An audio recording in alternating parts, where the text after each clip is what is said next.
Welcome दोस्तों, आप कैसे हो। उम्मीद करते हैं आप लोग अच्छे होंगे। चलिए बिना समय खराब किए आज की क्लास को शुरू करते हैं।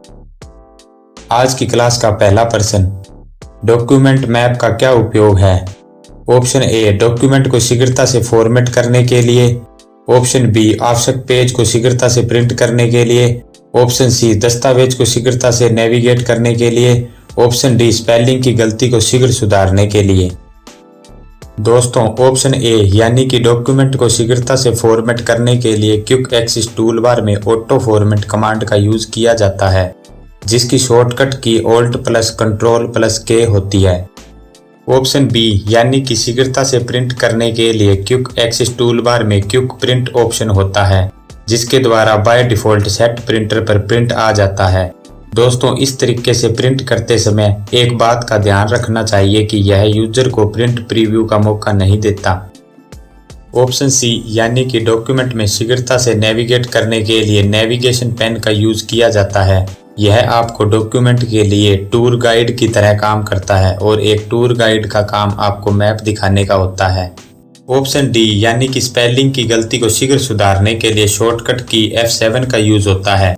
इसलिए इस प्रश्न का सही उत्तर ऑप्शन सी यानी कि डॉक्यूमेंट में शीघ्रता से नेविगेट करना है। आज की क्लास का अगला प्रश्न, निम्नलिखित में से कौन सी स्टेटमेंट गलत है। ऑप्शन ए, आप सम और विषम पेज के लिए अलग अलग हेडर और फुटर सेट कर सकते हैं। ऑप्शन बी, आप अलग अलग सेक्शन के लिए अलग अलग पेज नंबर फॉर्मेट सेट कर सकते हैं। ऑप्शन सी, आप किसी सेक्शन के अंतिम पेज के लिए अलग अलग हेडर और फुटर सेट कर सकते हैं। ऑप्शन डी, आप किसी सेक्शन के प्रथम पेज के लिए अलग अलग हेडर और फुटर सेट कर सकते हैं। दोस्तों, ऑप्शन ए, बी और डी तीनों सही स्टेटमेंट है, इसलिए इस प्रश्न का सही उत्तर ऑप्शन सी है। आज की क्लास का अगला प्रश्न, डैश डैश के मुख्य element instruction point, end mark, mouse pointer, ruler, scroll bar और स्टेटस बार हैं। Option A, word art. Option B, formatting tool bar. Option C, word document window. Option D, graphics tool bar. दोस्तों, option A, B और D तीनों ही MS Word की command होती है। इनका यूज अलग अलग है और option C MS Word application की विंडो के बारे में बता रहा है। और प्रश्न के अनुसार जो मेन एलिमेंट दिए हुए हैं वो सब MS वर्ड डॉक्यूमेंट विंडो के पार्ट होते हैं। इसलिए इस प्रश्न का सही उत्तर ऑप्शन सी यानी कि वर्ड डॉक्यूमेंट विंडो है। आज की क्लास का अगला प्रश्न, यदि आप किसी डॉक्यूमेंट के विभिन्न वर्जन पर नजर रखना चाहते हैं तो आप किस सुविधा का यूज करेंगे। Option A, editions. Option B, versions. Option C, track change. Option D, all of these. दोस्तों, ऑप्शन ए यानी कि एडिशंस आमतौर पर किसी विशेष उत्पाद या प्रकाशन के विशेष फीचर्स के रिलीज को रेफर करते हैं। सॉफ्टवेयर के लिए उदाहरण प्रोफेशनल और एंटरप्राइज एडिशंस होते हैं और पब्लिशिंग में यूज करने के एग्जाम्पल रिवाइज्ड और स्पेशल एडिशन हैं।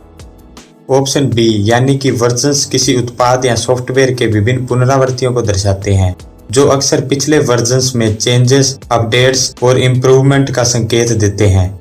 इनका अक्सर सॉफ्टवेयर विकास में यूज किया जाता है। उदाहरण के लिए वर्जन्स 1.0 एंड वर्जन्स 2.0।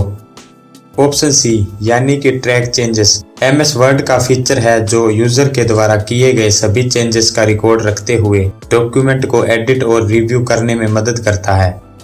इसलिए इस प्रश्न का सही उत्तर ऑप्शन बी यानी कि वर्जन्स है। आज की क्लास का अगला प्रश्न, रिबन का उपयोग करके आपको अपने दस्तावेज पर रूलर को सक्रिय करने के लिए कहां जाना चाहिए। ऑप्शन ए, व्यू टैब में tool bar options. Option B, file tab में open command. Option C, view tab में ruler command. Option D, insert tab में रेफरेंस कमांड। दोस्तों, इस प्रश्न का उत्तर आप कमेंट बॉक्स में लिखें। अगर आपको इसका उत्तर नहीं पता है तो हमें इंस्टाग्राम पर मैसेज करके पूछ सकते हैं। इंस्टाग्राम का लिंक आपको डिस्क्रिप्शन में दिया गया है। आज के लिए बस इतना ही। चलिए आज की वीडियो को समाप्त करते हैं। आप सभी का धन्यवाद।